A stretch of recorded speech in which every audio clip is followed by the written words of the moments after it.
Good morning, ladies and gentlemen. Today we will study about the standard precaution and transmission-based precaution. Standard precautions are the work practices required to achieve a basic level of infection, prevention, and control. It aims to minimize and, where possible, eliminate the risk of transmission of infection, particularly those caused by blood-borne viruses. Upon the next slide are the different types of standard precaution. First, the hand hygiene. It refers to both washing with plain or antibacterial soap and water and to the use of alcohol gel to decontaminate hands. When hands are not visibly soiled, alcohol gel is the preferred method of hand hygiene when providing health care to clients. Hand hygiene should be performed before and after contact with the client. Immediately after touching blood, body fluids, non-intact skin, mucous membranes, or contaminated items.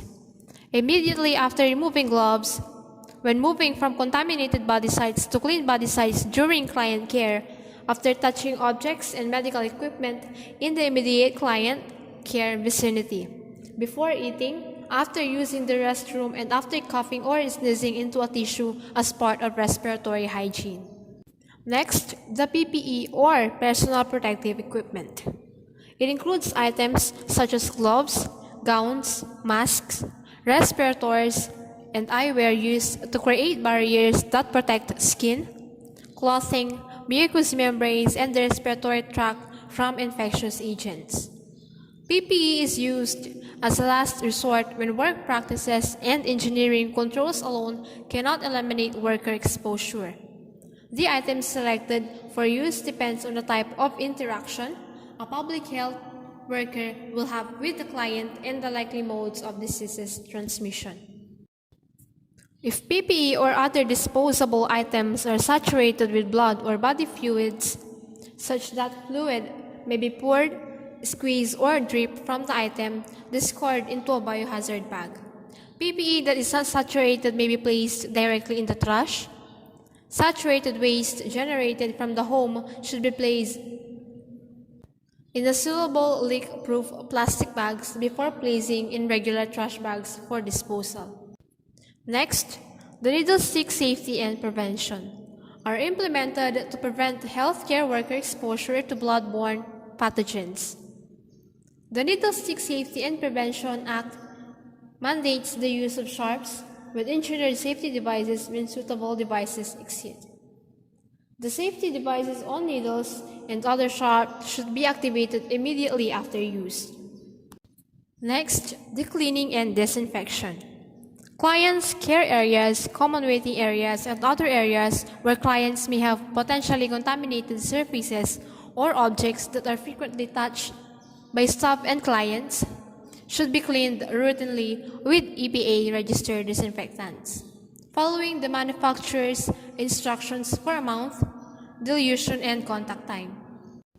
Housekeeping surfaces such as floors and walls do not need to be disinfected unless visibly soiled with blood or body fluids. They may be routinely cleaned with a detergent only or a detergent disinfectant product. Most disinfectants are not effective in the presence of dirt and organic matter.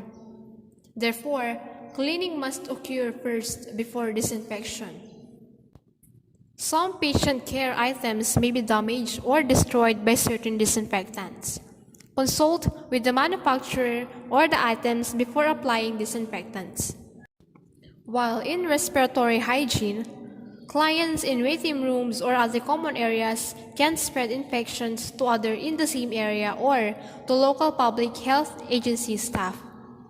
Measures to avoid the spread of respiratory secretion should be promoted to help prevent respiratory disease transmission.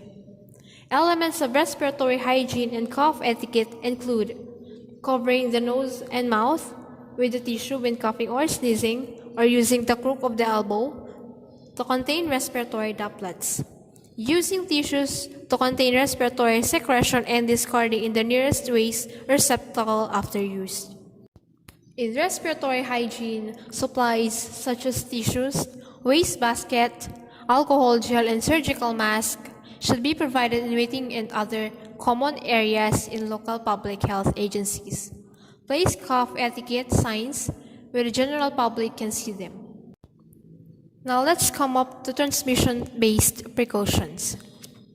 Transmission-based precautions are the second tier of basic infection control and are to be used in addition to standard precautions for patients who may be infected or colonized with certain infectious agents for which additional precautions are needed to prevent infection transmission.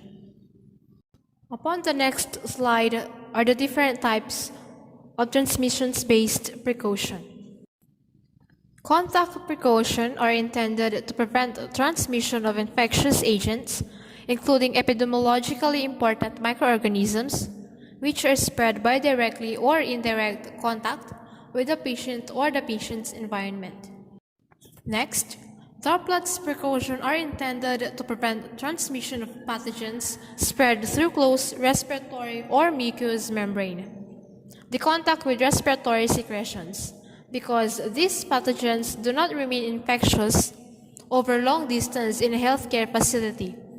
Special air handling and ventilation are not required to prevent droplet transmission.